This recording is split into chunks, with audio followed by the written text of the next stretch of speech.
Hello, students, and welcome to Prep IAS. I'm Shubhangi Sharma, your faculty for History and Culture. Students, as a part of this particular series, we are conducting a crash course for your UPSC CSE prelims.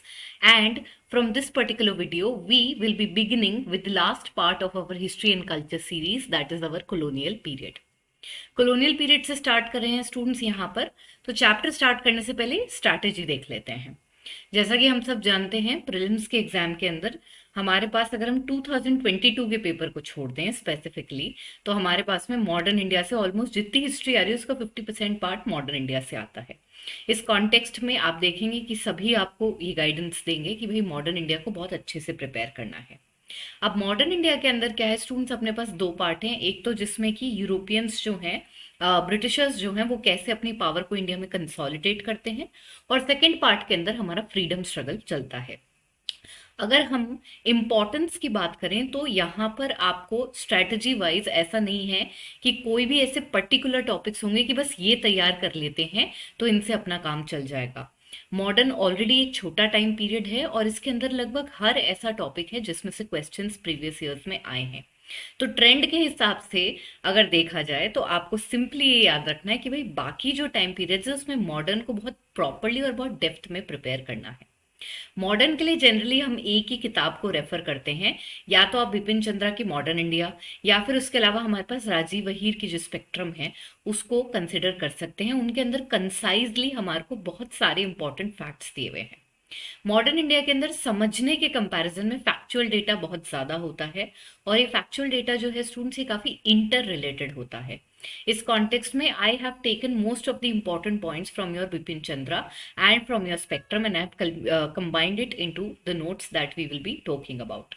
यहाँ पे हम slides थोड़ी सी detail लेंगे जिससे ज़्यादा से ज़्यादा आप स्टोरी को कनेक्ट कर पाएँ और उसके अंदर से की पॉइंट्स को निकाल पाएँ। अगेन स्टूडेंट, स्ट्रेटजी वाइज अगर देखा जाए तो मॉडर्न इंडिया के अंदर लगभग हर टॉपिक इंपॉर्टेंट है। आपको ऐसा नहीं हो सकता कि भाई ये टॉपिक्स को मैं कर लेता हूँ और इसको छोड़ देता हूँ, नहीं। यहाँ पर आप देखेंगे, अगर हम प्रीवियस ईयर्स देखें तो ऑलमोस्ट हर हेड के अंदर से क्वेश्चन आ जाता है। So keeping that in mind, students, we are going to have a more elaborate series in comparison. We are going to have a more elaborate series when it comes to the colonial period.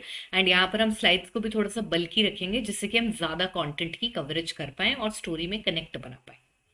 इसी के साथ students अपने पहले topic के साथ शुरू करते हैं, which is going to be the advent of Europeans and the decline of Mughals. Students, अगर हम इस टॉपिक की बात करें तो इस टॉपिक का कुछ कुछ पार्ट हमने ऑलरेडी मिडिवल इंडिया में पढ़ा हुआ है। एडवेंट ऑफ यूरोपियंस की अगर हम बात करें तो हमारे देश में सबसे पहले कौन आते हैं? पोर्चुगीज आते हैं।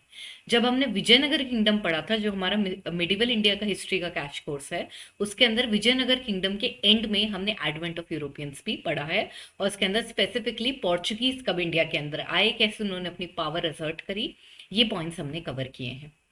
On the other hand students, अगर हम डिक्लाइन ऑफ मुगल्स की बात करें तो जो हमारा लास्ट वीडियो है मिडिवल इंडिया के क्रैश कोर्स का, उसके अंदर आप देखेंगे कि हमारे को डिक्लाइन ऑफ मुगल्स जो है उसमें हमने लगभग सारे हेड्स को कवर कर लिया है।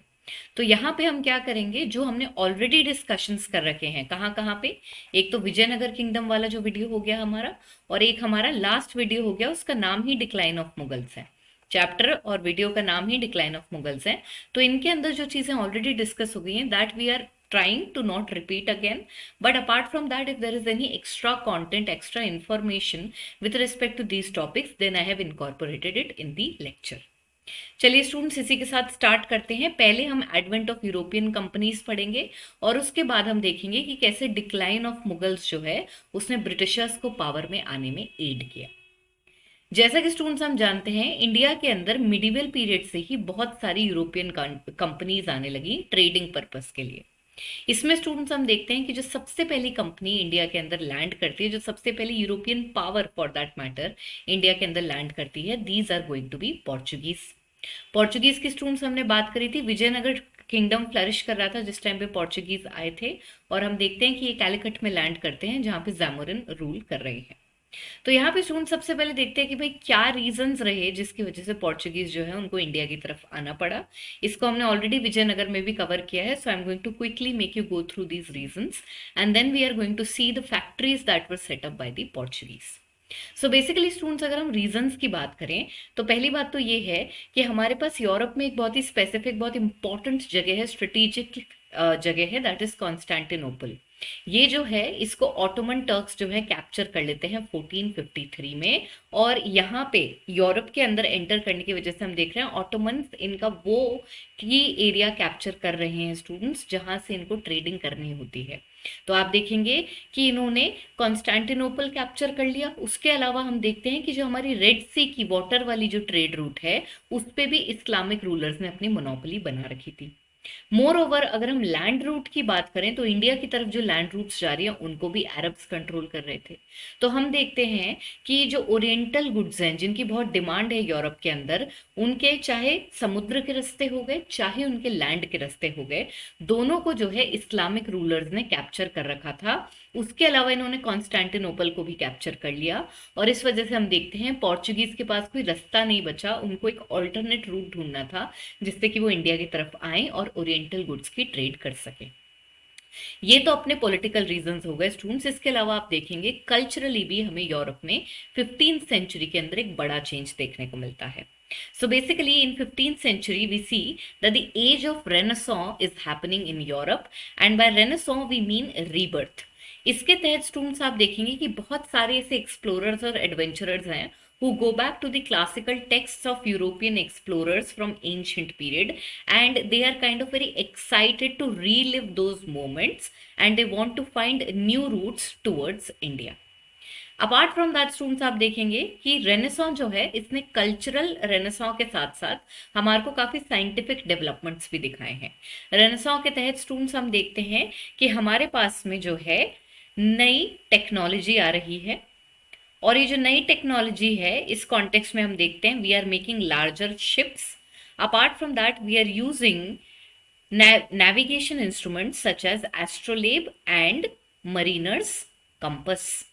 तो ये सारी जो चीजें हैं इनको डेवलप किया जा रहा है 15th सेंचुरी में as a part of renaissance which is the rebirth of culture and it is also impacting the scientific developments.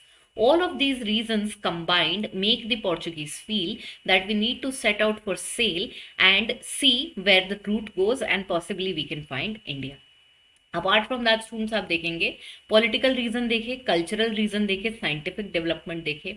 इसके अलावा स्टूडेंट्स आप देखेंगे इकोनॉमी वाइज इस टाइम पर यूरोप जो है काफी ज्यादा ग्रो कर रहा है। इसी के तहत आप देखेंगे कि जब इकोनॉमी ग्रो कर रही है तो इकोनॉमी के अंदर ओरिएंटल लग्जरी गुड्स जो हैं उनकी डिमांड बढ़ती जा रही है। और क्योंकि मेजॉरिटी ऑफ रस्ते इस्लामिक रूलर्स ने कैप्चर कर रखे हैं तो हमारे को इन गुड्स को डबल द प्राइस पर खरीदना पड़ता है। तो इस वजह से ज्यादा प्रॉफिट कमाने के लिए हम देखते हैं पोर्चुगीज जो हैं वो बहुत इंटरेस्टेड होते हैं कि हमें इंडिया की तरफ का नया रास्ता चाहिए। इसके अलावा स्टूडेंट्स आप देखेंगे कि हमारे पास इस टाइम पे जो पोर्चुगल के रूलर है प्रिंस हेनरी, वो बहुत ज़्यादा इंटरेस्टेड थे कि भाई इस तरह के सी एक्सप्लोरेशंस हों और हमारे को ओरिएंटल प्लेसेस खास करके जो इंडिया है उसका एक सी रूट मिल जाए जिससे कि हम इन अरब्स और इस्लामिक रूलर्स के रास्ते से हटके अलग से डायरेक्टली इंडिया के साथ ट्रेड कर सकें। इनका जो इंटरेस्ट था स्टूडेंट्स, इसकी वजह से हम देखते हैं कि इनको एक निकनेम मिला Henry the navigator. More over students आप देखेंगे कि 1494 में पोर्चुगल और स्पेन जो हैं ये आपस में अपनी एक ट्रीटी कर लेते हैं और इसको हम कहते हैं ट्रीटी ऑफ टोर्डेसिला। अब ये जो ट्रीटी है स्टूडेंट्स, इसके अंदर ये लोग क्या करते हैं, ये एक इमेजिनरी लाइन बनाते हैं, अपने मन में एक लाइन बनाते हैं जिसके अंदर ये नॉन क्रिश्चियन वर्ल्ड जो है उसको डिवाइड कर लेते हैं इन दी अटलांटिक रीजन। यहाँ पे स्टूडेंट्स इस ट्रीटी के तहत पोर्चुगल कहता है कि हमारे को अटलांटिक रीजन की जो इमेजिनरी लाइन है उसके ईस्ट पे जो भी टेरिटरी मिलेगी वो मेरी यानी कि पोर्चुगल की, और उसके वेस्ट के तरफ जो टेरिटरी मिलेगी वो स्पेन की हो गई। इस कॉन्टेक्स्ट में स्टूडेंट्स ये जो ट्रीटी है ये इनके अंदर और स्पिरिट लेके आती है कि भाई हमारे को जो है अपने शिप्स लेके सेल पर सेट करना है and we have to find new lands, specially we have to discover India. तो ये कुछ मेजर रीजंस रहे स्टूडेंट्स जिसकी वजह से हम देखते हैं that Europeans specially the Portuguese are extremely interested in finding a sea route to India, and as a result we find one person, that is Vasco da Gama, who finally decides that okay, I am going to do this exploration altogether, and he even becomes successful in finding a sea route to India, wherein he is led by a Gujarati pilot known as Abdul Majid, who helps him reach the shores of Calicut in the year 1498। 1498 में students Vasco da Gama जो है इनकी मदद से, अब्दुल मजीद की मदद से जैमोरिन जो है, जो कि इस टाइम पे कैलिकट के रूलर हैं, उनके कोर्ट में पहुंच जाते हैं। जैमोरिन स्टूडेंट्स, जैसे कि मैंने आपको बताया था, it is a title, ruler जो है उनका नाम है समुथिरी। तो 1498 में हम देखते हैं कि वास्को डगामा जैमोरिन के कोर्ट में पहुंच रहे हैं, और यहाँ पे जो जैमोरिन है ये इनको बहुत ही रिस्पेक्ट और बहुत ही खुशी के साथ में वेलकम करते हैं। ये जो चीज़ है स्टूडेंट्स, अरब्स को बिल्कुल भी पसंद नहीं आती है, लेकिन इसके बावजूद जैमोरिन जो है वो पोर्चुगीज को अच्छा ट्रीटमेंट देते हैं। अपार्ट फ्रॉम दैट स्टूडेंट्स, आप देखेंगे कि जब वास्को डोगामा को अच्छा ट्रीटमेंट मिलता है जैमोरिन के थ्रू, यहाँ से वो बहुत सारे गुड्स लेकर जाते हैं जिनको ऑलमोस्ट डबल ट्रिपल प्राइस के अंदर वापस जाके अपनी कंट्री में बेचते हैं।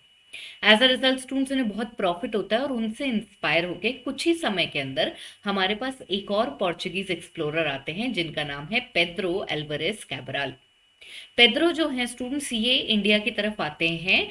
क्या किस लिए आ रहे हैं? ये भी ट्रेड करने के लिए आ रहे हैं, स्पाइसेस लेने के लिए आ रहे हैं, लेकिन ये लोकल रूलर्स से नेगोशिएट करने में सक्सेसफुल हो जाते हैं, और इस वजह से 1500 में ये पोर्चुगीज की साइड से पहली इस्टेब्लिश कर देते हैं फैक्ट्री कैलिकट में। इसके अलावा स्टूडेंट्स, हम देखते हैं वास्को डोगामा जो है वो भी कैनानोर के अंदर एक फैक्ट्री इस्टेब्लिश कर देते हैं। Very soon students, with in a period of few years, हम देखते हैं पोर्चुगीज जो है उनका इंडिया के पोर्ट्स के अंदर इन्फ्लुएंस बन जाता है, खास करके साउथ इंडियन पोर्ट्स पे, जहां पर हम देखते हैं कि कैलिकट, कैनानोर और कोची जो है ये तीनों पोर्चुगीज के इंपॉर्टेंट ट्रेड सेंटर्स बन जाते हैं। इसके बाद में स्टूडेंट्स, हम देखते हैं कि जैसे ही पोर्चुगीज जो है सक्सेसफुल हो जाते हैं इंडिया की सी रूट खोजने में, उसके बाद में हम देखते हैं कि जो हमारे पोर्चुगल किंग हैं वो यहाँ पर गवर्नर अपॉइंट करने लगते हैं। Literally they are appointing governors in the Indian territories that had been found under Vasco da Gama. As a result students, हमारे यहाँ पे जो पहले गवर्नर आते हैं उनका नाम है फ्रांसिस्को डे अल्मेडा, और ये 1505 में आते हैं as a governor of Indian territories of the Portuguese. जब ये पावर में आते हैं स्टूडेंट्स, और जब ये इंडिया की तरफ आते हैं, इसके तहत ये बहुत सारी फोर्ट्रेसेस बनवाना शुरू करते हैं। क्यों? क्योंकि इनको ट्रेडिंग के लिए अपना स्ट्रॉन्ग होल्ड बनाना पड़ेगा, और स्ट्रॉन्ग होल्ड बनाने के लिए हमारे को जो स्ट्रेटेजिक पोर्ट्स हैं वहां पे स्पेसिफिकली ट्रेडिंग स्टेशंस और फोर्ट्रेसेस बनाना बहुत जरूरी है पावर असर्ट करने के लिए। एज अ रिजल्ट स्टूडेंट्स, हम देखते हैं कि ये अंजदीब, उसके अलावा कोची, कैनानोर और किल्वा, इनके अंदर जो है अपने फोर्ट्रेसेस बना लेते हैं। इसमें कुछ जगह इंडिया के अंदर है और कुछ जगह हमारे साउथ ईस्ट एशिया के अंदर पड़ती है। मोर ओवर स्टूडेंट्स, हम देखते हैं कि अल्मेडा जो है इनके साथ में एक स्पेसिफिक पॉलिसी है जो काफी एसोसिएट करी जाती है, and this is your blue water policy, जिसको कार्टेज सिस्टम भी बोला जाता है। स्टूडेंट्स, ये जो ब्लू वाटर पॉलिसी है इसको लिटरली हम कहते हैं नीले पानी की नीति। अब ये जो पॉलिसी है इसके तहत क्या होता है? इसके तहत अल्मेडा अपने जो फेलो लोग हैं उनको ये समझाते हैं कि भाई अगर आपको ओरिएंट के साथ ट्रेडिंग करनी है, ओरिएंटल एरियाज के साथ ट्रेडिंग करनी है, खास करके इंडिया के साथ, तो लैंड के ऊपर उतर के कोई फायदा नहीं है। इंस्टेड हमारे को वाटर चैनल्स को कंट्रोल करना है। अगर हम इनको कंट्रोल कर पाए तो हमारी ट्रेडिंग का जो एक्सपेडिशन है वो सक्सेसफुल हो जाएगा, और इसी वजह से ये लोग स्ट्रेटेजिक पोर्ट एरियाज के अंदर अपने फोर्ट्रेसेस बनवाते हैं। इनको इंटीरियर टेरिटरी से कोई लेना देना नहीं है इस टाइम पे, and that is why it is known as the blue water policy, which is associated with who? It is associated with Almeida. Almeida के बाद स्टूडेंट्स, हमारे पास में जो नेक्स्ट गवर्नर आते हैं पोर्चुगीज के इंडियन टेरिटरीज की तरफ, इनका नाम है अल्फोंसो डे एल्बकर्की। एल्बकर्की की अगर हम बात करें स्टूडेंट्स, तो इनको पोर्चुगीज पावर का रियल फाउंडर माना जाता है ईस्ट की तरफ। Why? Because he is successful in creating multiple strongholds in parts of East Africa, in the area of Red Sea, apart from that in Ormuz, Malabar and even at Malacca. तो हम देखते हैं Africa, India और south east Asia के जो बहुत ही strategic areas हैं, trading points हैं, वहां पर इन्होंने पोर्चुगीज के स्ट्रॉन्ग होल्ड्स बनाने में ये सक्सेसफुल रहे, और इसी वजह से हम इनको रियल फाउंडर मानते हैं पोर्चुगीज पावर का इन दी ओरिएंट। मोर ओवर स्टूडेंट्स, अगर हम इंडिया में इनका रोल देखें तो इन्होंने एक बहुत ही सक्सेसफुल चीज करी जो कि पोर्चुगीज के लिए एक तरह से जूल था इंडिया के अंदर, एंड दैट वाज इन्होंने जो सुल्तान हैं बीजापुर के इस टाइम पे, उनसे गोवा जो है उसको कैप्चर कर लिया। तो यहाँ पे स्टूडेंट्स गोवा जो है इनकी सबसे इंपॉर्टेंट प्लेस बनती है, इनकी एक तरह से कैपिटल की तरह सर्व करेगी गोवा। और इसको एल्बुकर्की ने सबसे पहले कैप्चर किया था, किससे? बीजापुर के सुल्तान से। यहाँ पे स्टूडेंट्स हम देखते हैं एल्बुकर्की जब गोवा कैप्चर कर लेते हैं तो एक बहुत ही यूनिक चीज करते हैं ऑल टुगेदर, और वो उसके तहत यहाँ पे हमारे पास जो एक सोशल मैल प्रैक्टिस है सती, इसको अबॉलिश कर देते हैं। इसके अलावा एल्बुकर्की जो है अपने फेलो पोर्चुगल्स को बोलते हैं कि अब हमको यहीं सेटल होना है, and they kind of promote, even he and the successive governors are going to promote these Portuguese people to settle in Goa and marry the local women so that we can have a system altogether in this part of the world. एल्बुकर्की के बाद students हमारे पास जो next important governor आते हैं Portugal के इन the Indian territories, इनका नाम है नीनो डा कुन्हा। कुन्हा की स्टूडेंट्स अगर हम बात करें तो ये कोची से गोवा की तरफ जो है हेडक्वार्टर शिफ्ट कर देते हैं। ये गोवा हमें कब मिला है? ये हमें एल्बुकर्की की रेन में मिला है। और फिर हम देखते हैं कि जब नीनो डा कुन्हा पावर में आते हैं तो ये गोवा को अपना हेडक्वार्टर बना लेते हैं। मोर ओवर स्टूडेंट्स आप देखेंगे कि इनकी रेन में हमारे को कुछ और भी इंपॉर्टेंट चीजें कैप्चर करने को मिल जाती है। फॉर इंस्टेंस स्टूडेंट्स आप देखेंगे कि हमारे पास में गुजरात के रूलर हैं Bahadur Shah. So basically Bahadur Shah is contemporary to Humayun. इस टाइम पे ऐसा हो रहा था कि भाई हुमायूं जो है वो गुजरात को कैप्चर करेंगे। As a result students Bahadur Shah जो हैं ये भाग के पोर्चुगीज के पास जाते हैं और उनके साथ में नेगोशिएशंस ओपन कर देते हैं, जिसके तहत ये इनको बसेन का आइलैंड देते हैं और इनको प्रॉमिस करते हैं कि आप दीव में एक बेस बना सकते हैं। लेकिन स्टूडेंट्स आप देखेंगे कि 1536 में हुमायूं जो है खुद ही गुजरात से विड्रॉ कर लेते हैं और बहादुर शाह ने जो प्रोमिसेस पहले पोर्चुगीज को करी थी उनसे वो पीछे हटने लगते हैं। And as a result students क्या होता है, पोर्चुगीज इनको नेगोशिएशन करने के लिए अपने शिप पर बुलाते हैं, बट वहां पे they kill Bahadur Shah. As a result students इनको बसेन भी मिल गया और आगे जाके दमन और दीव के अंदर भी अपने ट्रेडिंग सेंटर्स इस्टेब्लिश कर देते हैं। इसके अलावा स्टूडेंट्स आप देखेंगे फर्दर हमारे पास में अभी तक कोची आ गया, हमारे पास कैननौर आ गया, उसके अलावा गोवा आ गया, उसके अलावा हमारे पास बसेन आ गया, दमन एंड दीव आ गया। अब यहाँ पर स्टूडेंट्स आप देखेंगे फर्दर जो है ये लोग मिलिट्री पोस्ट और फोर्टिफाइड सेटलमेंट्स बनाने शुरू करते हैं साउथ इंडिया में, चेन्नई की तरफ, जिसका नाम है सैनथोम। और उसके अलावा स्टूडेंट्स आप देखेंगे नागपट्टनम जो कि आंध्र प्रदेश की तरफ पड़ता है, यहाँ पर भी ये अपने पोस्ट बना लेते हैं। मोर ओवर स्टूडेंट्स आप देखेंगे इसके अलावा इनको एक बहुत ही स्ट्रेटेजिक एरिया बंगाल के अंदर मिलता है विच इज हुगली, और हुगली जो है इनको अकबर के परमिशन के थ्रू मिल जाता है। यहाँ पर स्टूडेंट्स आप देखेंगे पोर्चुगीज जो हैं इनके अकबर के साथ में अच्छे रिलेशंस थे, और ये बात हमने रिलीजियस पॉलिसी ऑफ अकबर में भी करी है। मैंने आपको वहां पर बताया था कि अकबर ने रिलीजियस डिस्कशंस के लिए फतेहपुर सीकरी के अंदर इबादत खाना बनाया था। वो जो इबादत खाना था उसका मेजर काम क्या था, वहां पर अकबर अलग अलग रिलीजन के स्कॉलर्स को इनवाइट करते थे उनके साथ डिस्कशंस करने के लिए। एज अ रिजल्ट स्टूडेंट्स हम देखते हैं इन्होंने पोर्चुगीज को भी रिक्वेस्ट करी कि भाई मेरे यहाँ पे आप जेजुइट प्रीस्ट्स को भेजिए so that we can have a religious discussion.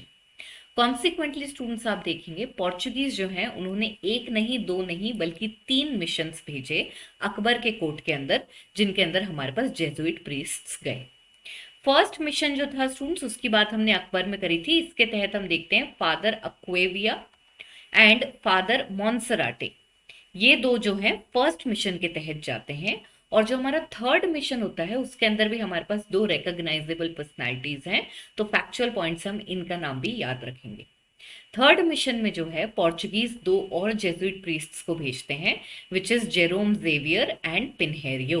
तो यहाँ पे इन दोनों का नाम और इन दोनों का नाम, कौन फर्स्ट मिशन में गए थे कौन थर्ड मिशन में गए थे, इनको आपको फैक्चुअली याद रखना है। इसी के साथ स्टूडेंट्स आगे बढ़ते हैं towards the administrative policy of the Portuguese in India and how they declined very gradually. Portuguese के स्टूडेंट्स अगर हम बात करें तो हमने ऑलरेडी देख लिया टॉप पर कौन बैठा है, टॉप पर बैठा है गवर्नर। गवर्नर के तहत हमारे पास अल्मेडा आया, अल्मेडा के बाद में हमारे पास एल्बुकर्की आया, एल्बुकर्की के बाद में हमारे पास कुन्हा आया। तो हम देखते हैं कि भाई इनका काम क्या है, मेजर एडमिनिस्ट्रेशन इनको करनी है इंडिया में उन टेरिटरीज की जो पोर्चुगीज ने अक्वायर कर रखी है। इसके अलावा स्टूडेंट्स हमारे पास एक और पर्टिकुलर पोजीशन है जिसका डिस्कशन हमें कर लेना चाहिए, and this particular position is known as वेडोर दा फजेंडा। Now, when we talk about this particular position, this official is responsible for the revenues, the cargo and the dispatch of the fleet. तो यहाँ पे स्टूडेंट्स ये simply हमारे पास में एक फैक्चुअल पॉइंट है कि भाई ये जो पर्टिकुलर पोस्ट है ये किस चीज से एसोसिएटेड है, तो आंसर होगा रेवेन्यू, कार्गो और फ्लीट की डिस्पैचिंग। तो यहाँ पे इसको फैक्चुअली हमें याद रखना है। पोर्चुगीज के स्टूडेंट्स अगर हम बात करें तो हम देखते हैं कि 17th सेंचुरी आते आते ये लोग ग्रेजुअली डिक्लाइन करने लगते हैं। डिक्लाइन होने का कारण ये है कि हमारे पास अदर यूरोपियन पावर्स आ रही हैं जो इनको आउस्ट करेंगी, और उसके अलावा हम देखते हैं कि मुगल से जो है इनकी रिलेशनशिप्स खराब हो जाती हैं। तो इसमें से सारे इवेंट आपको याद करने की जरूरत नहीं, जो एकदम स्टैंडिंग आउट इवेंट्स होंगे उनका हम डिस्कशन करेंगे। यहाँ पर स्टूडेंट्स हम देखते हैं कि सबसे पहले तो ऐसा होता है कि 1608 में हमारे पास में एक इंग्लिश कैप्टन आते हैं, एक ब्रिटिशर आते हैं जिनका नाम है कैप्टन विलियम हॉकिंग्स, और इनका जो शिप है उसका नाम है हेक्टर, और ये अपने शिप को लेके पहुंचते हैं सूरत। जब ये सूरत पहुंचते हैं उसके बाद ये जहांगीर से मिलते हैं, जो कि इनसे मिलके काफी खुश होता है। इनसे खुश होने का कारण ये है स्टूडेंट्स, ऐसा माना जाता है कि भाई जो विलियम हॉकिंग्स थे, he was very well versed in Persian, okay, and when he spoke to Jahangir felt very impressed altogether. As a result, he gave him a mansab of rank 400 and at the same time he promised him a salary of 30,000. However, students, ऐसा माना जाता है कि salary कभी इनको credit ही नहीं हुई। Apart from that students आप देखेंगे कि 1612 के अंदर क्या है, तो यहाँ पर हमने देख लिया कि एक तो मुगल्स का फेवर किसकी तरफ जाने लगा है, ब्रिटिशर्स की तरफ जा रहा है। दूसरी बात क्या होती है, 1612 में हम देखते हैं कि हमारे पास एक और इंग्लिश पर्सनालिटी है जिनका नाम है कैप्टन बेस्ट, और इनका जो शिप है जिसका नाम है ड्रैगन, वो पोर्चुगीज की एक फ्लीट को हरा देता है, और इससे हमें ये पता चलता है कि अब ये कंप्लीट नेवल सुप्रीमेसी नहीं रहे हैं, इनको चैलेंज करने के लिए ब्रिटिशर्स भी आ गए हैं। इस फाइट को देख के स्टूडेंट्स अगेन जहांगीर इंग्लिश से बहुत इंप्रेस होते हैं, और इसीलिए मैंने आपको बताया कि पोर्चुगीज, मुगल्स और इंग्लिश, इन तीनों के आपस में बदलते रिश्ते हैं। कभी मुगल क्या पोर्चुगीज की साइड ले लेते हैं, कभी इंग्लिश की ले लेते हैं, और इस कारण से आप देखेंगे जब पोर्चुगीज कुछ गलतियां करते हैं तो इमीडिएटली मुगल रूलर्स जो हैं इंग्लिश को ज्यादा फेवर करने लग जाते हैं।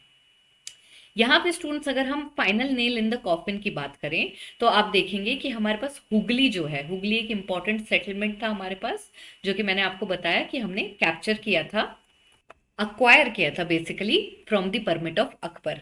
ये जो हुगली का एरिया है स्टूडेंट्स, ये भी पोर्चुगीज के हाथ से चला जाता है 1632 में, जिसमें हम देखते हैं कि बंगाल के जो गवर्नर है कासिम खान, वो पोर्चुगीज से इस एरिया को कैप्चर कर लेते हैं। और इसी के साथ स्टूडेंट्स हम देखते हैं कि पोर्चुगीज का जो है ग्रेजुअल डिक्लाइन होने लग जाता है। तो यहाँ पे स्टूडेंट्स क्विक रिकैप के तहत आपको पोर्चुगीज में क्या याद रखना है। पहली बात तो सबसे पहले कौन आया था, वास्को ड गामा। उसके अलावा किस रूलर के एम्पायर में he had set his foot, तो ज़ैमोरिन। उसके अलावा हमारे पास जो 3 मेजर गवर्नर्स हैं उनके नाम आपको याद रखने हैं, और इनके अंडर कौन से एरियाज को कैप्चर किया गया था, इस पॉइंट को आपको याद रखना है फैक्चुअली। इसी के साथ स्टूडेंट्स आगे बढ़ते हैं towards the next important European company that came to our country in the year 1596. Now these were the Dutch students, these were the Dutch people from Netherlands students, and these people had come to India in 1596. यहाँ पे हम देखते हैं कि हमारे पास जो सबसे पहले बंदे आ रहे हैं ईस्ट की तरफ, ओरिएंटल साइड की तरफ, ये हैं Houtman, and he was the first Dutchman who had reached to Sumatra and then to Bantam in the year 1596.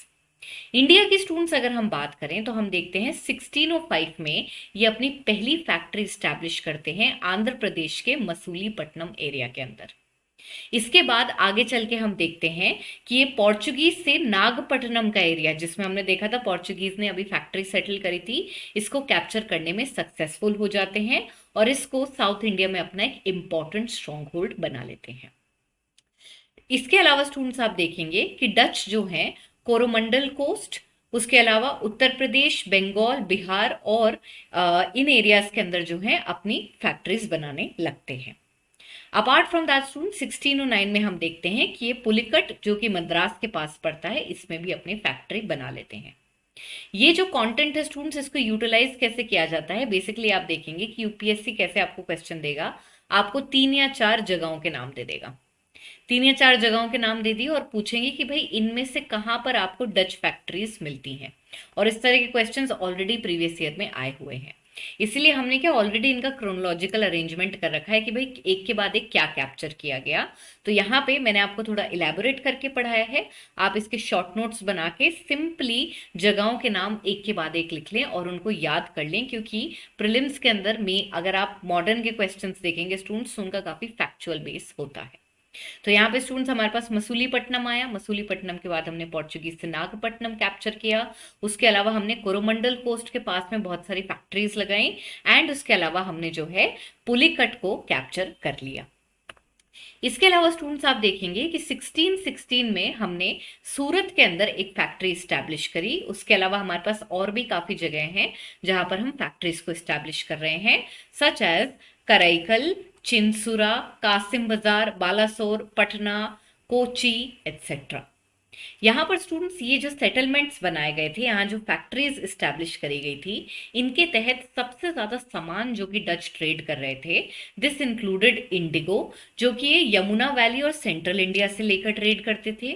उसके अलावा सिल्क और टेक्सटाइल ये बंगाल, गुजरात और कोरोमंडल के एरिया से लेकर ट्रेड किया करते थे। उसके अलावा हम देखते हैं बिहार से ये सॉल्ट पीटर और उसके अलावा गंगा वैली से ओपियम और राइस लेकर उसकी ट्रेडिंग करते थे। ये जो पॉइंट्स है स्टूडेंट्स, इसको भी बिल्कुल हल्के में नहीं लेना है। क्यों? क्योंकि हमारे पास जो प्रीवियस ईयर क्वेश्चंस आए हैं स्टूडेंट्स, उसमें आप अगेन देखेंगे हमारे से आइटम ऑफ एक्सपोर्ट भी पूछ लिए जाते हैं। सो फॉर इंस्टेंस यूपीएससी क्या करेगा, आपको एक लिस्ट दे देगा, एक लिस्ट दे दी और उसमें लेट्स से आपको 3-4 आइटम दे दिए। इसके अंदर उन्होंने इंडिगो लिख दिया, इसके अंदर उन्होंने सिल्क लिख दिया, फिर इन्होंने कोई अलग मटेरियल लिख दिया और उसके अलावा इन्होंने लेट्स से ओपियम लिख दिया। फिर आपसे पूछेंगे कि भाई इन चारों में से ऐसे कौन से आइटम्स हैं जो डच इंडिया से बाहर एक्सपोर्ट करते थे। इसी वजह से जो इस तरह की लिस्ट होती है, इनको आपको फैक्चुअल पॉइंट ऑफ व्यू से अच्छे से याद रखना है। इसी के साथ स्टूडेंट्स आगे बढ़ते हैं और देखते हैं कि कैसे एंग्लो डच राइवलरी हो रही है। जब भी अपने पास एंग्लो नाम पहले आता है, इसका मतलब सिंपली होता है कि जो हमारे इंग्लिश हैं उनकी या तो कंटेम्प्रेरी यूरोपियन पावर से या फिर कोई इंडियन पावर से लड़ाई चल रही है। तो यहाँ पे स्टूडेंट्स आप देखेंगे जब डच एक के बाद एक इतने सारे सेटलमेंट्स बनाने लगते हैं, तो ये डायरेक्ट राइवलरी में आते हैं with the English East India company. दोनों के बीच में झगड़ा होने का कारण क्या है? कमर्शियल इंटरेस्ट, जैसा कि मैंने आपको बताया, एक काफी ज्यादा एक्सपैंड कर रहा है। इनके जो कमर्शियल इंटरेस्ट का क्लैश है स्टूडेंट्स, इसका क्लाइमैक्स पीरियड कब आता है? जब हम देखते हैं कि जो डच और इंग्लिश है, इनकी अम्बोयना नाम के एरिया के अंदर कन्फ्रंटेशन हो जाती है। बेसिकली ये जो एरिया है स्टूडेंट्स, ये इंडोनेशिया की तरफ पड़ता है और इस एरिया को डच ने पहले पोर्चुगीज से ऑक्यूपाई किया था। यहाँ पर हम देखते हैं इसी एरिया के अंदर डच और इंग्लिश का ओपन कन्फ्रंटेशन होता है और इसके तहत हमारे पास जो ये डच हैं, ये 10 इंग्लिशमैन जो हैं उनको मार देते हैं। इसके बाद में इन दोनों के आपस में रिलेशंस रूइन हो जाते हैं और एक के बाद एक इनमें लड़ाइयां चलती रहती हैं। इस कॉन्टेक्स्ट में स्टूडेंट्स आप देखेंगे कि फाइनली इनके बीच में 1667 में पीस एस्टैब्लिश होता है। कैसे? ये दोनों आपस में एक समझौता कर लेते हैं जहां पे ब्रिटिशर्स अपने राइट्स इंडोनेशिया में गिव अप कर देते हैं और उसके तहत डच जो है वो इंडिया में अपने राइट्स गिव अप कर देते हैं और यहाँ पे डच पावर जो है वो शांत हो जाती है। डच इसके आगे अपनी जो ट्रेडिंग है वो इंडोनेशिया की तरफ से एक्सपैंड करते हैं और ब्रिटिशर्स को इंडिया अपने पास रखने देते हैं। यहाँ पे स्टूडेंट्स हम देखते हैं डच जो हैं इन्होंने किस तरह की ट्रेडिंग करी है। स्पाइसेस, खास करके ब्लैक पेपर जो है, इसकी ट्रेड को इन्होंने मोनोपोलाइज कर लिया था। इंडियन कमोडिटीज का हमने ऑलरेडी भी डिस्कशन किया है। इसके अंदर हमारे पास सिल्क है, कॉटन है, इंडिगो, राइस, ओपियम, ये सब है। इस पॉइंट को स्टूडेंट्स दोबारा मैंने इसलिए रिपीट किया है क्योंकि हमारे पास इस तरह के क्वेश्चंस पहले भी आए हैं। यहाँ पे स्टूडेंट्स हम देखते हैं कि भाई 1667 के बाद एक बार फिर से इंग्लिश और डच जो है इनका कन्फ्रंटेशन होता है वाया अ बैटल, जिसको हम बोलते हैं द बैटल ऑफ चिंसुरा और द बैटल ऑफ बिदर और द बैटल ऑफ हुगली। ये जो बैटल है स्टूडेंट्स, ये 25 नवंबर 1759 को होता है in the area of West Bengal. इस कॉन्टेक्स्ट में स्टूडेंट्स आप देखेंगे कि हमारे पास ये जो बैटल है, इसमें एक तरफ है ब्रिटिश ईस्ट इंडिया कंपनी और उसके अलावा दूसरी तरफ है हमारे पास में डच। तो इनके बीच में जो है लड़ाई होती है और इनको दो तरफ से बंगाल के दो इंपॉर्टेंट पर्सनालिटीज भी हेल्प कर रहे होते हैं। तो यहाँ पर स्टूडेंट्स हम देखते हैं कि भाई इनका बैटल होता है और इस बैटल के तहत जो है इंग्लिश ईस्ट इंडिया कंपनी जीत जाती है। और इस बैटल के बाद स्टूडेंट्स हम देखते हैं कि मीर जाफर जो है, जिनको डच हेल्प कर रहे थे बंगाल के थ्रोन के लिए, बंगाल के नवाब थे, और इनको थ्रो अवे कर देते हैं और इनकी प्लेस पे ये मीर कासिम जो हैं इनको बंगाल का नवाब बना देते हैं। तो इस बैटल के बाद हम देखते हैं स्टूडेंट्स की डच की जो पावर है वो कंसिडरेबली वीक हो जाती है और वो ब्रिटिशर्स के अंडर हार जाते हैं। इसी के साथ स्टूडेंट्स हम आगे बढ़ते हैं और देखते हैं कि कैसे हमारे देश में अब जो फाइनली हमारे ऊपर सालों के लिए रूल करने वाले हैं वो पावर में आते हैं, and these are the British East India company. अगर हम इंग्लिश की बात करें स्टूडेंट्स, तो English had come to our country as early as in the 17th century. Herein, students, you will see that in the year 1600, on the 31st of December, the then Queen of England, that is Queen Elizabeth I, issued a charter, and according to this charter, she gave the exclusive rights of trading to a company known as Governor and Company of Merchants of London to trade in the East Indies region. तो यहाँ पर ये charter 1600 में इनको queen Elizabeth से मिल जाता है, और इसके बाद हम देखते हैं इंग्लिश जो है इंडिया की तरफ आने लगते हैं।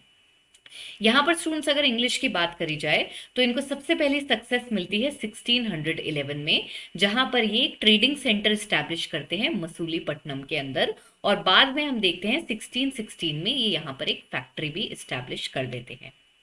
नेक्स्ट स्टूडेंट्स हम देखते हैं कि 1613 के अंदर ये लोग सूरत में भी एक फैक्ट्री स्टैब्लिश करते हैं under a person known as Thomas एडवर्थ।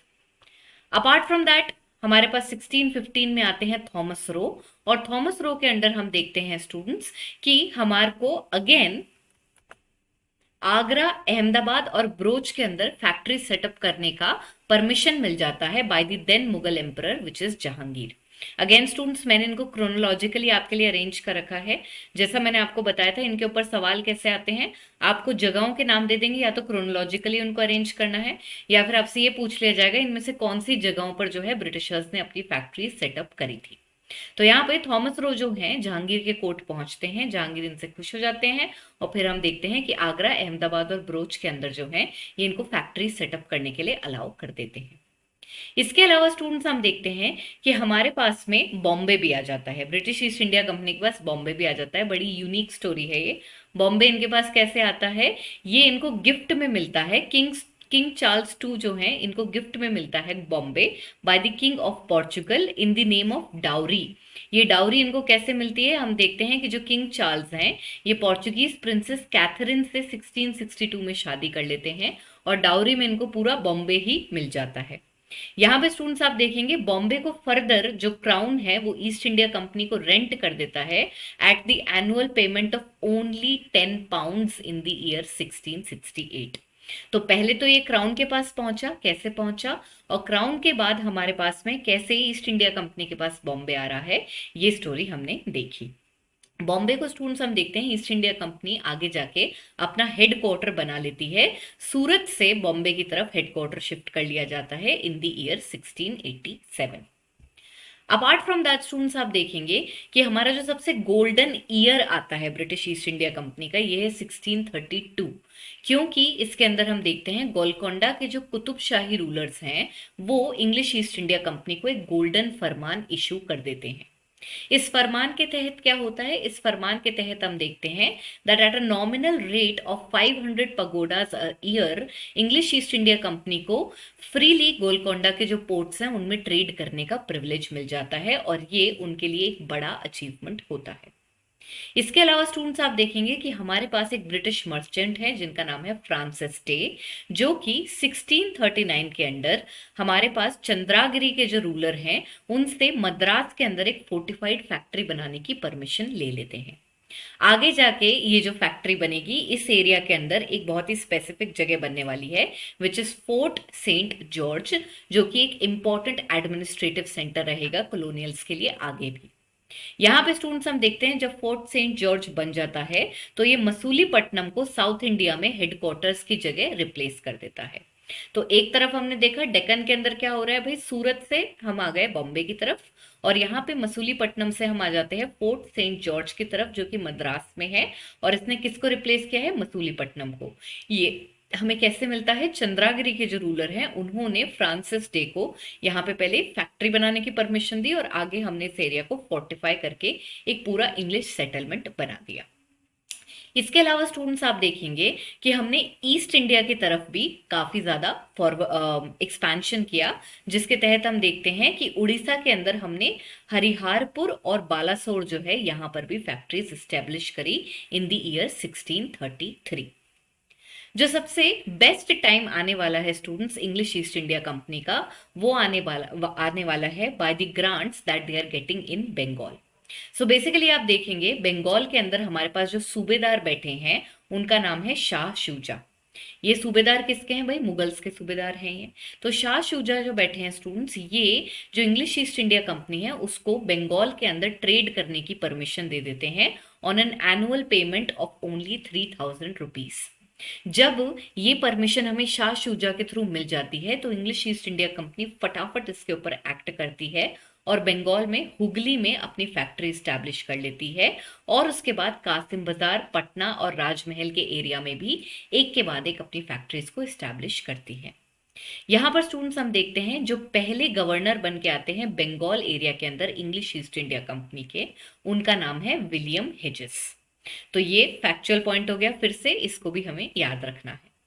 इसके अलावा स्टूडेंट्स हम देखते हैं कि 1698 के अंदर हमार को सुतौंती और गोविंदपुर और कालीकट, जिसको हम आगे कालीघाट भी बोलते हैं, जहाँ से हमें फोक पेंटिंग्स भी मिलती हैं, ये जो 3 विलेजेस हैं इनकी जमींदारी का राइट मिल जाता है on payment of only 1200 rupees. As a result students हम देखते हैं कि ये जो 3 विलेजेस हैं इन एरियाज को आगे जाके ब्रिटिशर्स फोर्टिफाई कर लेते हैं और ये बनता है इनका फोर्ट विलियम। तो अभी हमने फोर्ट सेंट जॉर्ज देख लिया जो कि मद्रास में है, और दूसरा हमारे पास क्या है 1700 में बन रहा है फोर्ट विलियम। कैसे? क्योंकि हमें 3 गांव की परमिशन मिलती है, जमींदारी राइट्स मिल जाते हैं 1698 में, और आगे जाके हम इनको फोर्टिफाई करके फोर्ट विलियम बना देते हैं and this becomes the seat of power for the English East India company in the eastern parts of India, that is in the presidency of Calcutta. तो हमारे पास 3 ही मेजर प्रेसिडेंसीज हैं स्टूडेंट्स ब्रिटिशर्स की, that is Madras, then we have Bombay and the third one is going to be Bengal. तो यहाँ पे मद्रास के अंदर हमारे पास क्या है फोर्ट सेंट जॉर्ज। उसके अलावा बॉम्बे की अगर हम बात करें तो ये तो डाउरी में मिल गया था क्राउन को, और डाउरी में मिल गया और उसके बाद में उन्होंने इंग्लिश ईस्ट इंडिया कंपनी को लेट आउट कर दिया। बंगाल की अगर हम बात करें तो यहाँ पर अपन ने क्या बनाई है, कैलकाटा के अंदर फोर्ट विलियम बना ली है हमने, और फोर्ट विलियम जो है ये इनके लिए ईस्ट इंडिया के अंदर जो एरिया है उसकी प्रेसिडेंसी की तरह काम करेगी। यहाँ पे स्टूडेंट्स जो फोर्ट विलियम बनता है इसके पहले प्रेसिडेंट बनते हैं चार्ल्स आयर, तो ये भी हमें फैक्चुअली याद रखना है, प्लस इसका ईयर भी आपको याद रखना होगा। बंगाल के बाद स्टूडेंट्स हम देखते हैं, एक तो हमारे पास में गोलकोंडा के रूलर का फरमान आया जिसे हम गोल्डन फरमान बोलते हैं। फिर हमारे पास में बंगाल का एक्सपेंशन आया जो कि अगेन हमारे लिए क्रिटिकल क्रूशियल पीरियड रहा, और यहां पर हम देखते हैं final cherry on the cake आने वाली है by a farman which will be given to the East India company by the then Mughal ruler whose name is Farrukh सियार।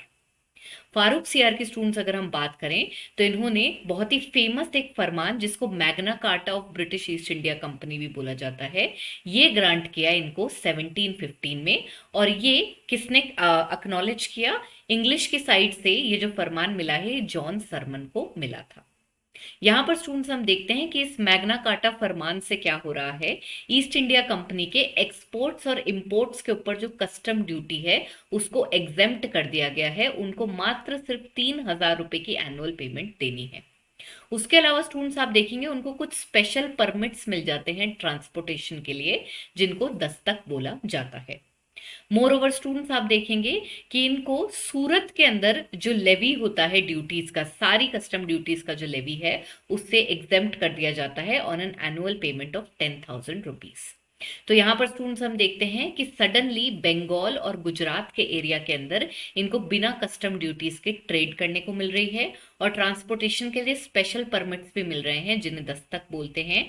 इनसे इनको ट्रेड पॉइंट ऑफ व्यू से बहुत ज्यादा प्रॉफिट होता है, and that is why this is one of the key moments in the history of British East India company, wherein they are going to earn a lot of money via this farman which was issued by the then Mughal ruler who is Farooq Siyar.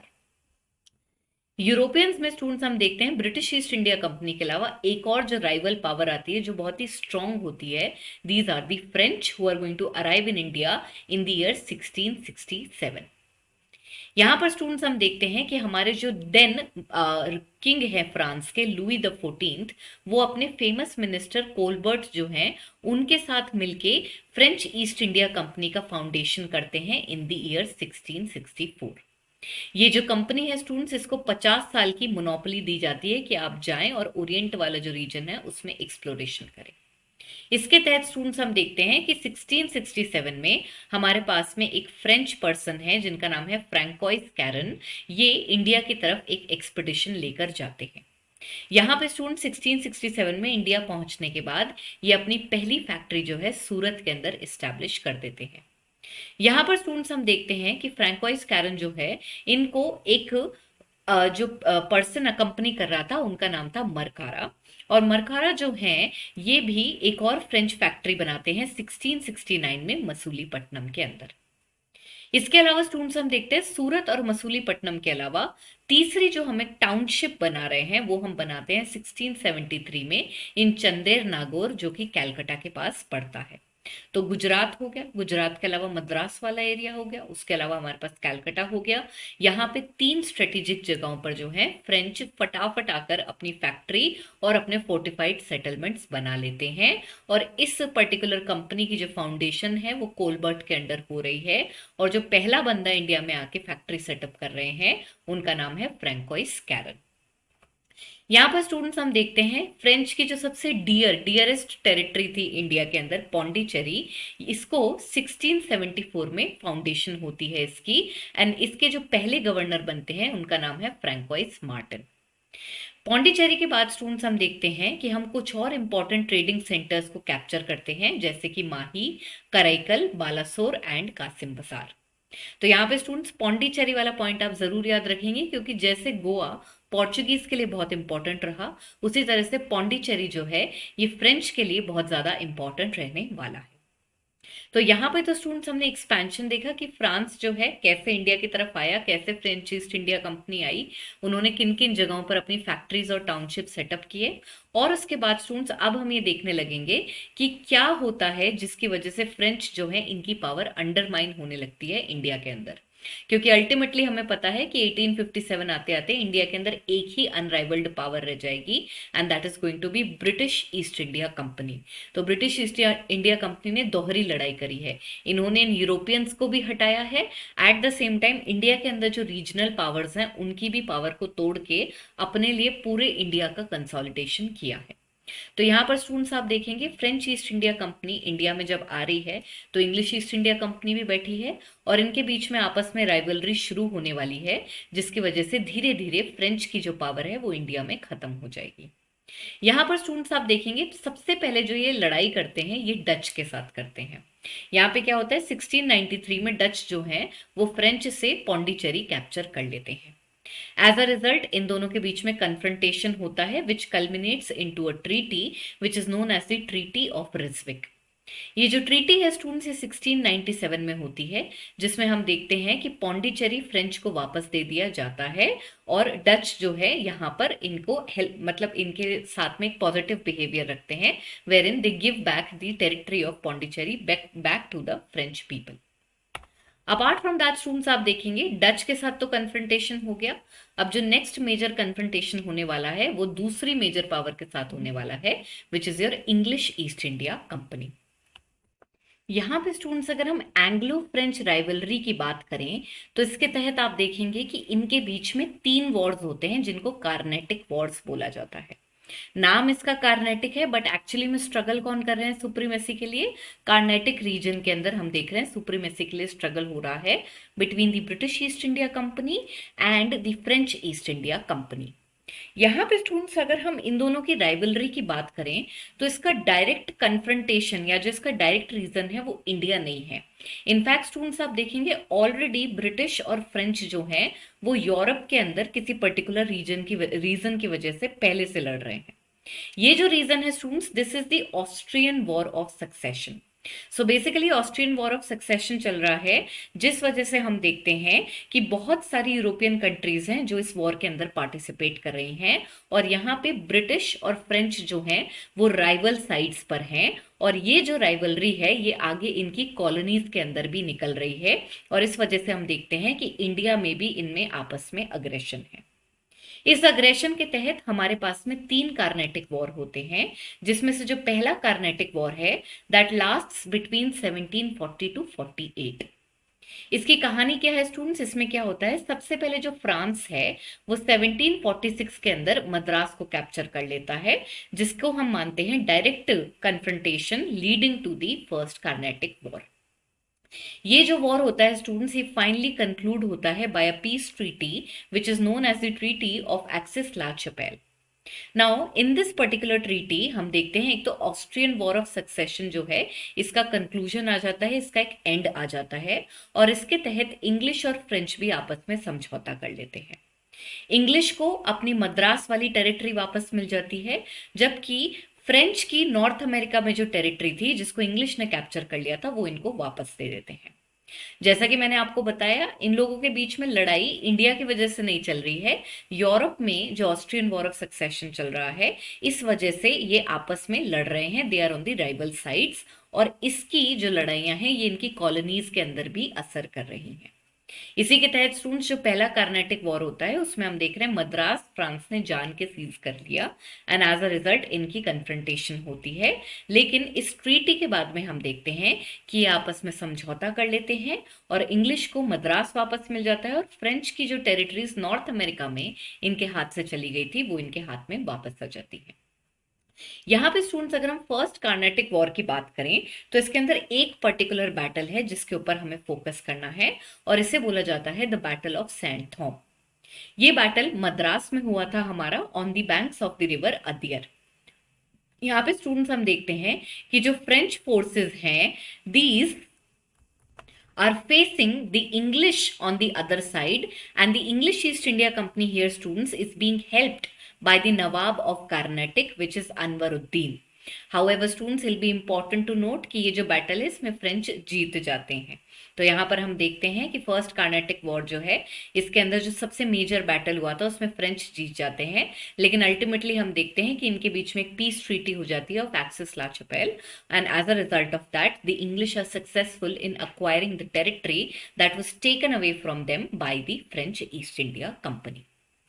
First Carnatic war के बाद हम देखते हैं next हमारा second Carnatic war शुरू होता है। इसके बैकग्राउंड की स्टूडेंट्स अगर हम बात करें तो यहाँ पर बेसिकली क्या चल रहा है, इंडिया में हमारे पास में एक इंडिपेंडेंट स्टेट बन चुका है मुगल एम्पायर के डिक्लाइन के बाद, जिसके बारे में मैंने आपको पेंटिंग्स में और मुगल डिक्लाइन दोनों में बताया था, and this is the state of Hyderabad.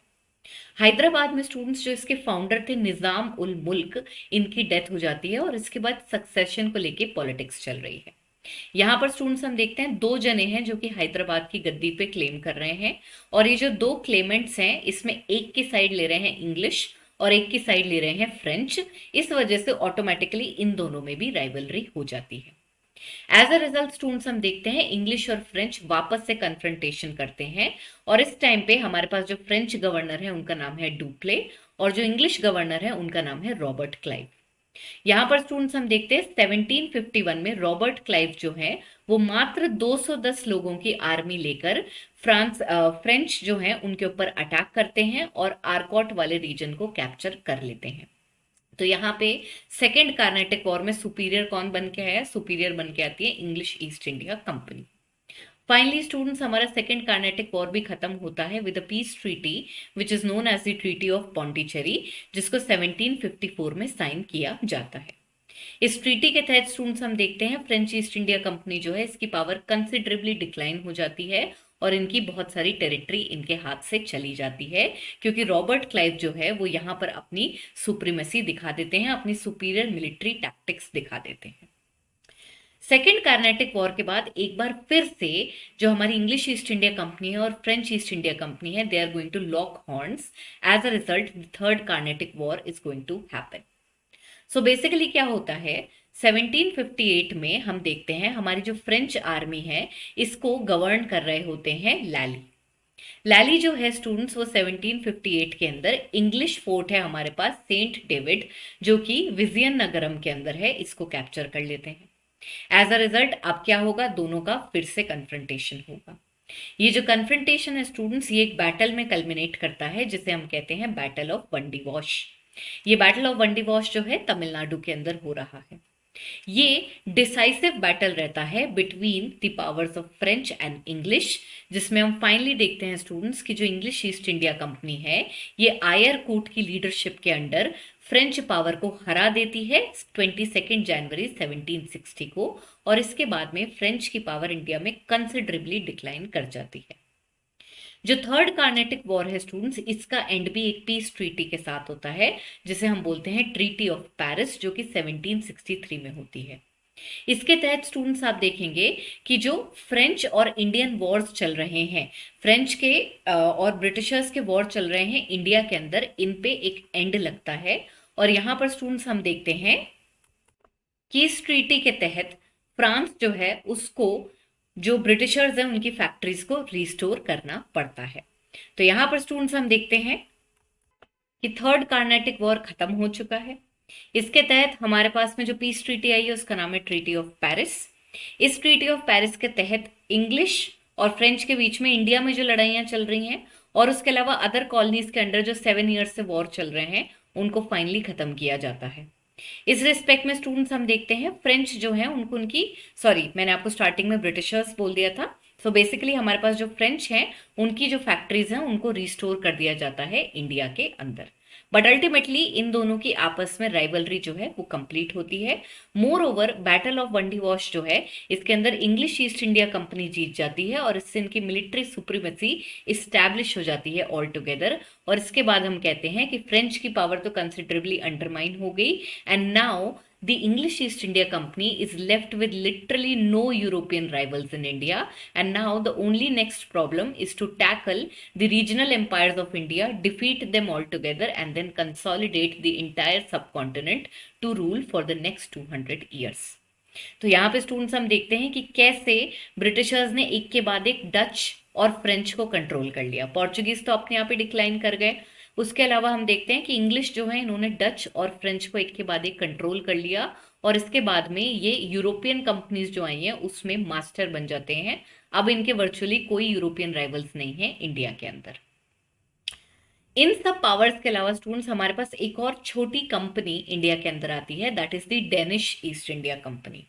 Danish East India company अपनी डेनमार्क की तरफ से आ रही है और इन्होंने अपनी पहली फैक्ट्री इंडिया में 1616 में तंजौर के पास ट्रांकेबार करके हमारे पास एक रीजन है वहां पर सेटअप करी थी। इनका जो प्रिंसिपल सेटलमेंट था स्टूडेंट्स वो कैलकाटा के पास सीरमपुर करके एक एरिया है वहां पर था। और ये जो लोग हैं ट्रेडिंग से भी ज्यादा इंटरेस्टेड थे क्रिश्चियनिटी को प्रोपोगेट करने के लिए, इसीलिए इनका मेन काम मिशनरी एक्टिविटीज का था। They were not really interested in acquiring territory और going further in the idea of trade. तो इस वजह से इनका जो कॉन्ट्रीब्यूशन है वो यहीं पर खत्म हो जाता है। यहाँ पे स्टूडेंट्स हमारा एडवेंट ऑफ यूरोपियंस का डिस्कशन कंप्लीट होता है। एक क्विक रिकैप में हमने देखा कि हमने कौन सी मेजर पावर्स देखी है। हमारे पास पोर्चुगीज हैं, पोर्चुगीज के अलावा हमारे पास डच हैं, डच के अलावा हमारे पास इंग्लिश हैं और इंग्लिश के अलावा हमारे पास फ्रेंच हैं। सबसे पहले हमारे पास पोर्चुगीज आ रहे हैं स्टूडेंट्स। पोर्चुगीज के साथ में हमने देखा कि कैसे जैमोरिन ऑफ कैलिकट के कोर्ट में आते हैं, किन कारण की वजह से ये इंडिया की ट्रेड रूट ढूंढ रहे थे और कैसे ये ट्रेडिंग में एक बार को सक्सेसफुल हो जाते हैं। इनका जो मेन सेंटर है स्टूडेंट्स इंडिया में वो है गोवा। उसके अलावा अगर हम डच की बात करें स्टूडेंट्स तो डच की पावर को कंसिडरेबली अंडरमाइन कर देते हैं इंग्लिश। एंग्लो डच राइवलरी रहती है और इस वजह से इनकी पावर को ये खत्म कर देंगे। इंग्लिश और फ्रेंच के रिलेशन की अगर बात करी जाए तो ये भी इंडिया के अंदर कॉलोनियल सेटलमेंट की वजह से, ट्रेडिंग डिस्प्यूट्स की वजह से खराब है। मोर ओवर हम देखते हैं यूरोप में भी ये आपस में लड़ाई कर रहे हैं due to Austrian wars of succession. As a result students इन दोनों के बीच में 3 कार्नेटिक वॉर होते हैं और ultimately the English East India Company emerges as the most important most powerful company in India और अब इनके वर्चुअली कोई यूरोपियन राइवल्स नहीं। यहाँ पे स्टूडेंट्स मैंने आपके लिए क्रोनोलॉजी भी बना दी है। सिंपली ईयर्स याद रखने की जगह कि कौन पहले आया था कौन बाद में आया था, हमने देख लिया कि इंडिया में सबसे पहले पोर्चुगीज आए, पोर्चुगीज के बाद डच आए, डच के बाद इंग्लिश आए, इंग्लिश के बाद हमारे पास डेनिश ईस्ट इंडिया कंपनी आती है और फिर उसके बाद हमारे पास सबसे लास्ट यूरोपियन पावर जो इंडिया में आ रही है, these are the French. In fact students आप देखेंगे फ्रेंच के बाद हमारे पास एक और कंपनी आती है, स्वीडन ईस्ट इंडिया कंपनी, लेकिन इसका कोई बहुत मेजर कंट्रीब्यूशन नहीं है, but this is going to be the last one. तो यहाँ पर स्टूडेंट्स हमारा एडवेंट ऑफ यूरोपियंस का डिस्कशन कंप्लीट होता है। इसी के साथ आगे बढ़ते हैं और देखते हैं कि मुगल्स के डिक्लाइन की वजह से इंडिया के अंदर दूसरे किंगडम्स क्या कर रहे हैं। एक तरफ तो हमने देख लिया कि भाई 18th सेंचुरी के अंदर यूरोपियंस आपस में लड़ रहे हैं सुप्रीमेसी के लिए, और दूसरी तरफ हम देखते हैं कि भाई हमारे जो इंडिजिनस रूलर्स हैं वो क्या कर रहे हैं। सो बेसिकली स्टूडेंट्स हमने डिक्लाइन ऑफ मुगल एम्पायर जो है वो ऑलरेडी मैंने आपको बताया था। हमारे पास में जो मिडिवल इंडिया का क्रैश कोर्स है उसका जो लास्ट वीडियो है उसमें हमने ऑलरेडी डिटेल डिस्कशन किया है, तो यहाँ पे हम सारे पॉइंट्स को रिपीट नहीं करेंगे, सिर्फ जो हमारे पास एक्स्ट्रा इन्फॉर्मेशन है वो यहाँ पर मैं आपको दे रही हूँ। इसको आप उस पार्ट के साथ कंबाइन कर लें तो आपको एक होलिस्टिक अप्रोच मिल जाएगी। यहाँ पर स्टूडेंट्स हम जानते हैं कि औरंगजेब की डेथ कब हुई थी। भाई औरंगजेब की डेथ होती है 1707 में, और उसके बाद में हम देखते हैं कि मुगल एम्पायर धीरे धीरे क्रम्बल करने लगता है। क्रम्बल करने का एक मेजर कारण क्या है? Weak rulers after Aurangzeb who were not successful in consolidating Mughal empire ever again to the glory which we had found in their predecessors. यहां पर स्टूडेंट्स हम देखते हैं औरंगजेब के बाद नेक्स्ट जो गद्दी पर बैठते हैं इनका नाम है बहादुर शाह वन। बहादुर शाह वन जब गद्दी पर आते हैं तो already he is very old, and as a result students he tries to pacify each and every power who is trying to revolt against the Mughals such as the Marathas, Rajputs and the Jats। तो एक pacifying policy रखते हैं, बुजुर्ग आदमी है, बुजुर्ग के हिसाब से बातचीत करते हैं और हम देखते हैं कोई मेजर स्टेप ये नहीं ले पाते कि दोबारा से मुगल्स को रिवाइव कर पाए।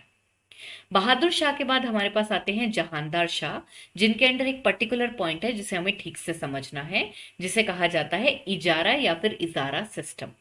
तो हम देखते हैं स्टूडेंट्स की औरंगजेब की डेथ के बाद में हमारा जो एग्रीकल्चर का सिस्टम है वो बहुत ज्यादा डिक्लाइन कर रहा है, क्योंकि मैंने आपको डिक्लाइन ऑफ मुगल्स के अंडर बताया था कि कैसे अग्रेरियन क्राइसिस आ रहा है।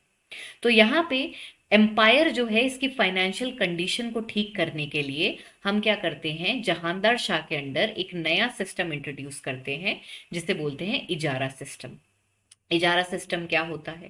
बेसिकली स्टूडेंट्स इजारा सिस्टम के अंदर हम क्या करते हैं, एक अमाउंट फिक्स कर देते हैं जो कि फार्मर्स को स्टेट को देनी है। इन रिटर्न स्टेट क्या करता है, वो रेवेन्यू फार्मर्स जो है इनको बहुत ज्यादा फ्रीडम देता है in the assessment and collection of taxes. तो बेसिकली स्टेट क्या कर रहा है, मिडिल मैन जो है, डायरेक्ट फार्मर को नहीं, मिडिल मैन को बहुत ज्यादा पावर दे रहा है कि भाई तुम तो मुझे फार्मर से इतने रुपए लाके दे दो फिक्स, उसके तहत मैं तुम्हें फ्रीडम देता हूं कि तुम अच्छे से टैक्सेस का कलेक्शन करोगे और रेवेन्यू के असेसमेंट आई होप तुम तरीके से कर लोगे। ये कॉन्टेक्स्ट के अंदर ये क्या कर रहे हैं, अपनी फाइनेंशियल कंडीशन को इंप्रूव करने की कोशिश कर रहे हैं।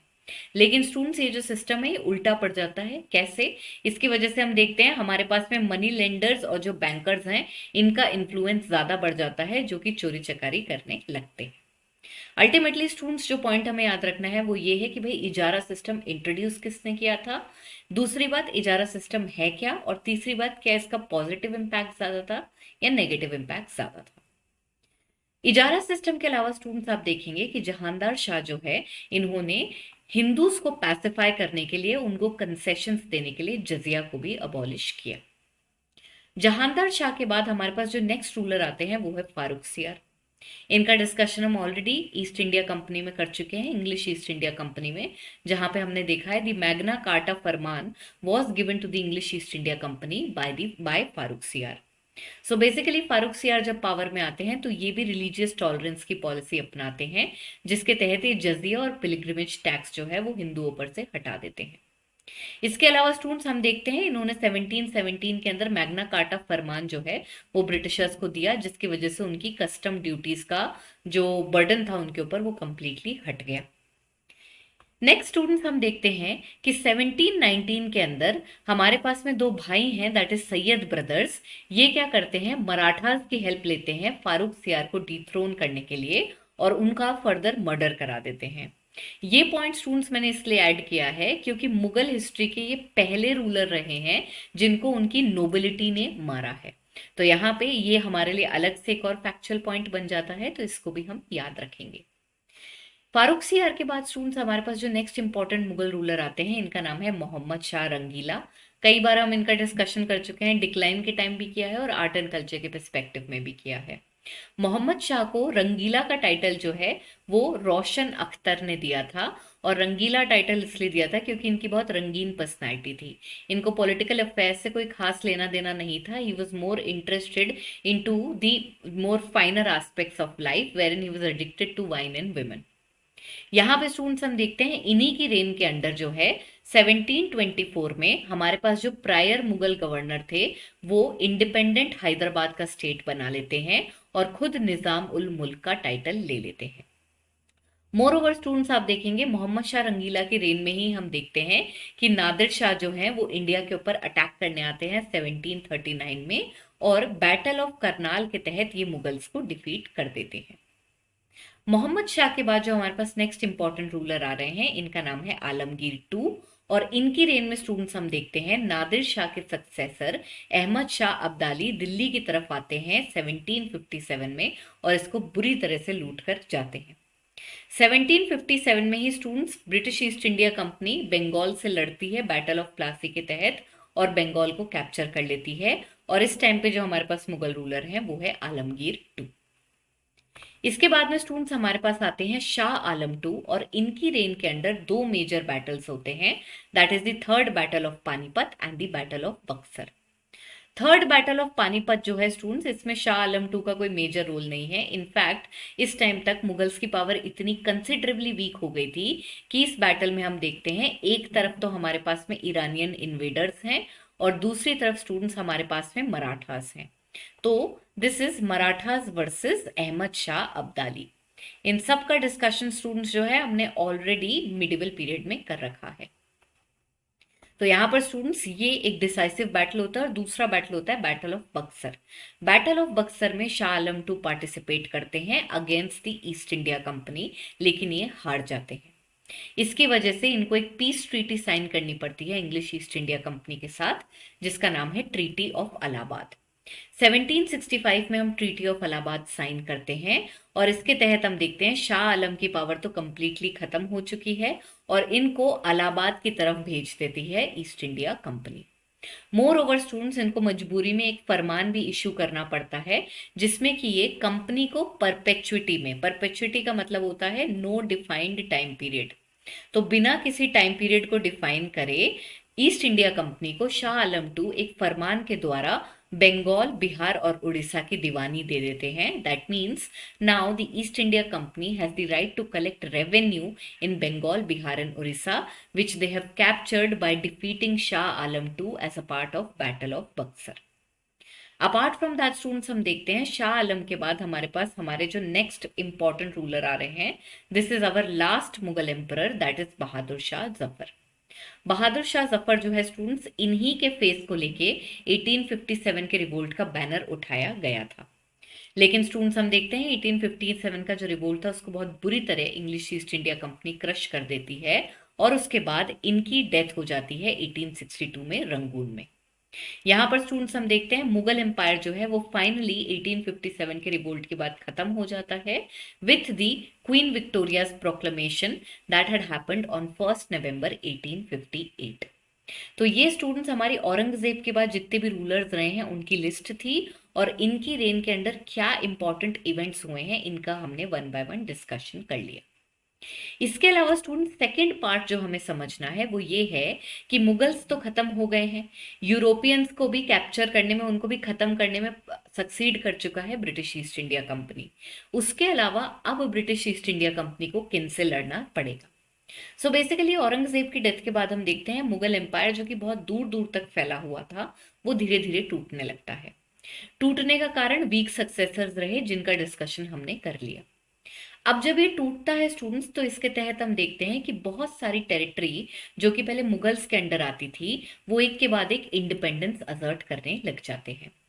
इस कॉन्टेक्स्ट में 18th सेंचुरी के अंदर हम देखते हैं कि इंडिया में बहुत सारे रीजनल एम्पायर्स आ जाते हैं, क्योंकि एक बड़ा सेंट्रलाइज्ड एम्पायर टूटा है।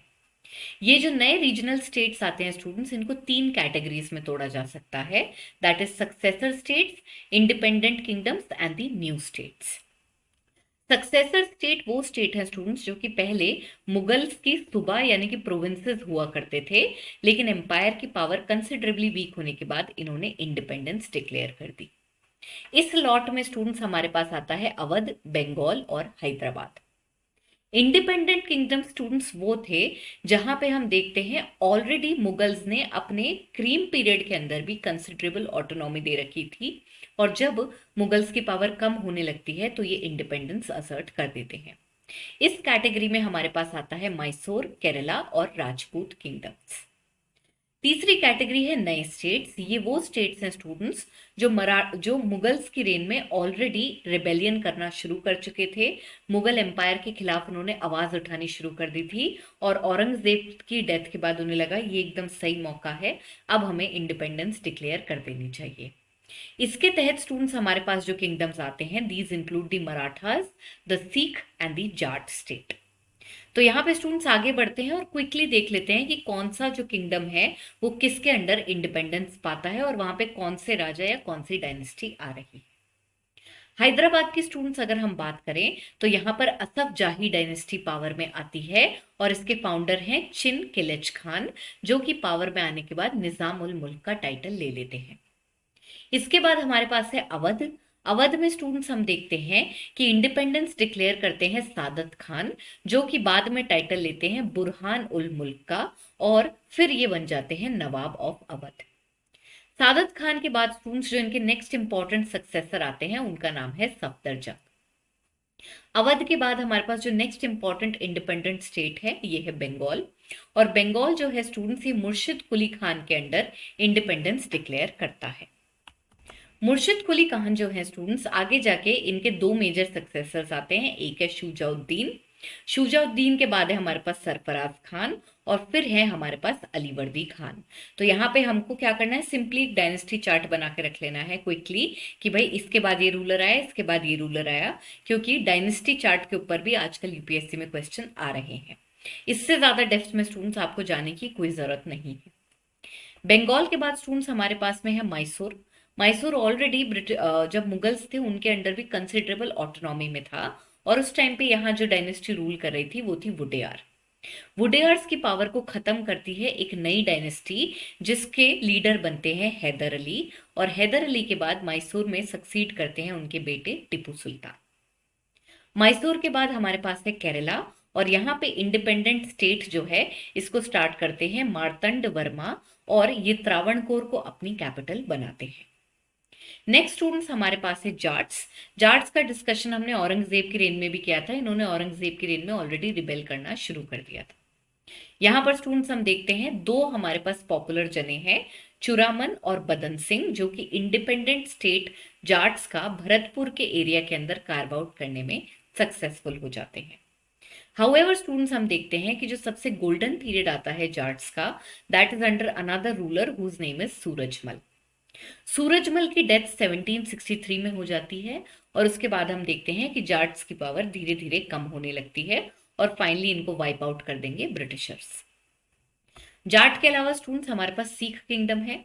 सिख्स की बात भी हमने मुगल्स में करी थी कि कैसे जहांगीर और औरंगजेब की रेन में सिख गुरुज को एग्जीक्यूट किया गया था। इसकी वजह से स्टूडेंट्स हम देखते हैं जो हमारे पास 10th सिख गुरु आते हैं, गुरु गोबिंद सिंह, वो सिख्स को एक मिलिटेंट सेक्ट के अंदर कन्वर्ट कर देते हैं, और इसके तहत हम देखते हैं कि अब ये एक सोशल ऑर्गेनाइजेशन की जगह एक मिलिट्री ब्रदरहुड बन जाता है। यहाँ पे स्टूडेंट्स गुरु गोबिंद सिंह के बाद जो हमारे पास एक बड़े लीडर आते हैं, इनका नाम है बंदा बहादुर, जो कि एक बहुत ही अच्छा लीडरशिप क्वालिटी, लीडरशिप एलिमेंट देते हैं सिख्स को। यहाँ पे स्टूडेंट्स इनके अंडर हम देखते हैं कि सिख्स की जो टेरिटरी है उसको 12 कॉन्फेडरेसी या 12 मिसल के अंदर तोड़ा जाता है, जिससे कि एडमिनिस्ट्रेशन अच्छे से करी जा सके। यहाँ पे स्टूडेंट्स अगर हम सिख्स की बात करें तो इनका जो सबसे स्ट्रॉन्गेस्ट टाइम पीरियड आता है, दिस कम्स अंडर महाराजा रणजीत सिंह, जो कि पंजाब के अंदर अपने लिए एक independent Sikh territory carve out कर लेते हैं। पंजाब के अलावा आगे जाके हम देखते हैं स्टूडेंट्स, ये लाहौर और अमृतसर को भी कैप्चर कर लेंगे, लेकिन फिर इनका ब्रिटिश ईस्ट इंडिया कंपनी के साथ कन्फ्रंटेशन होता है और फाइनली इस एरिया को British East India company capture कर लेती है। ये जो कैप्चरिंग वाला पार्ट है स्टूडेंट्स, इसको हम नेक्स्ट लेक्चर में कवर करेंगे when we will be talking about the consolidation of India by the British East India Company. अभी के लिए हमें सिंपली बस ये देखना है कि कौन सी पावर्स एग्जिस्ट कर रही हैं जिनसे इंग्लिश ईस्ट इंडिया कंपनी लड़ने वाली है। सिख्स के अलावा स्टूडेंट्स हमारे पास मराठास हैं, जो कि ऑलरेडी बहुत ही कंसिडरेबली पावरफुल हो चुके थे मुगल्स के अंडर, खास करके औरंगजेब के अंडर। यहाँ स्टूडेंट्स हम देखते हैं कि मराठास इस टाइम पे जो है पेशवास की लीडरशिप के अंदर बहुत ज्यादा पावरफुल हो रहे थे।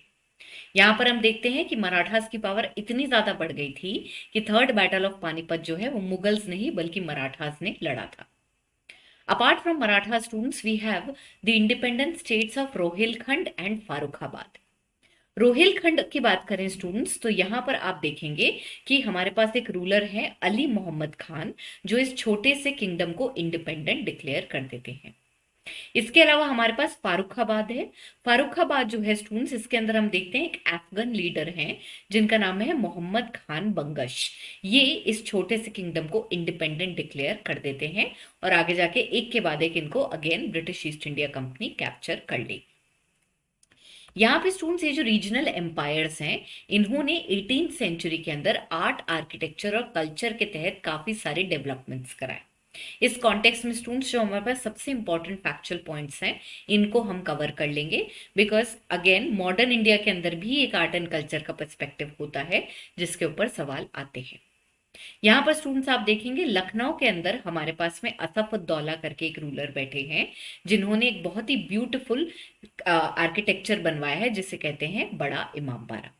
तो बड़ा इमामबाड़ा स्टूडेंट्स हमारे पास अवधी जो आर्किटेक्चर है उसका एक यूनिक एग्जाम्पल है जिसको 1784 में असफउद्दौला ने बनवाया था। इनफैक्ट स्टूडेंट्स आप देखेंगे 2018 के अंदर हमारे पास बड़ा इमामबाड़ा के कंस्ट्रक्शन को लेके ऑलरेडी क्वेश्चन आया हुआ। अपार्ट फ्रॉम असफउद्दौला स्टूडेंट्स आप देखेंगे राजपूत किंगडम्स की अगर हम बात करें तो जयपुर की जो सिटी है वो बनती है हमारी 18th सेंचुरी में अंडर सवाई जयसिंह। इसके अलावा सवाई जयसिंह जो हैं ये एस्ट्रोनॉमी में बहुत दिलचस्पी रखते थे और इसी के तहत ये 5 एस्ट्रोनॉमिकल ऑब्जर्वेटरीज बनवाते हैं in Delhi, Jaipur, Banaras, Mathura and Ujjain. South India के स्टूडेंट्स अगर हम बात करें तो 18th सेंचुरी के अंदर हम देखते हैं कि तमिल लैंग्वेज को दोबारा से एक पुश मिलता है due to a genre of poetry which is known as sitar poetry. इस सितर पोएट्री के जो सबसे बड़े हमारे पास पोएट आते हैं स्टूडेंट्स, इनका नाम है तयू मनवर। तयू मनवर जो है वो अपनी पोएट्री के तहत कास्ट सिस्टम और ये जो टेम्पल के अंदर एंट्री वाला पॉइंट है इन सब पॉइंट्स के ऊपर आवाज उठाते हैं और कास्ट सिस्टम को रिजेक्ट करते हैं। मोर ओवर स्टूडेंट्स आप देखेंगे कि पंजाबी लिटरेचर भी काफी फ्लरिश करती है 18th सेंचुरी में, जिसमें हम देखते हैं कि वारिस शाह पंजाब की सबसे पॉपुलर लव स्टोरी हीर रांझा जो है इसका कॉम्पोजिशन करते हैं। तो यहाँ पे स्टूडेंट्स कल्चर के पर्सपेक्टिव में क्या डेवलपमेंट हुए ये भी हमारे लिए इक्वली इंपॉर्टेंट है पॉलिटिकल हिस्ट्री की तरह। यहाँ पे स्टूडेंट्स अगर हमें क्विक रिव्यू ले इस पर्टिकुलर लेक्चर का तो हमने देखा है कि भाई 18th सेंचुरी के अंदर इंडिया में क्या हो रहा है। इस कॉन्टेक्स्ट में हमने सारी यूरोपियन कंपनीज देख ली, इनकी आपस में फाइट्स देख ली और देखा कि कैसे इंग्लिश ईस्ट इंडिया कंपनी जो है वो इन सब को हरा के इंडिविजुअल पावर बन जाएगी। फर्स्ट पार्ट में हमने ये कवर किया और सेकंड पार्ट में हमने ये देखा कि मुगल्स के डिक्लाइन के बाद हमारे पास में कौन से रीजनल किंगडम्स आ रहे हैं और उनके रूलर्स और डायनेस्टी का नाम क्या है। अब जो हमारा नेक्स्ट लेक्चर होगा स्टूडेंट्स उसके अंदर हम देखेंगे कि कैसे इन रीजनल किंगडम्स को एक के बाद एक इंग्लिश ईस्ट इंडिया कंपनी खत्म करेगी और अपनी पावर को इंडिया में कंसोलिडेट कर लेगी। तो यहाँ पे स्टूडेंट्स हमारा फर्स्ट लेक्चर मॉडर्न इंडिया का कंप्लीट होता है। I hope you were able to understand all the topics thoroughly. Students, if you enjoy studying with me, don't forget to like this particular video and also don't forget to subscribe to our channel so that you can be notified whenever a new video is coming up. Thank you so much for joining me.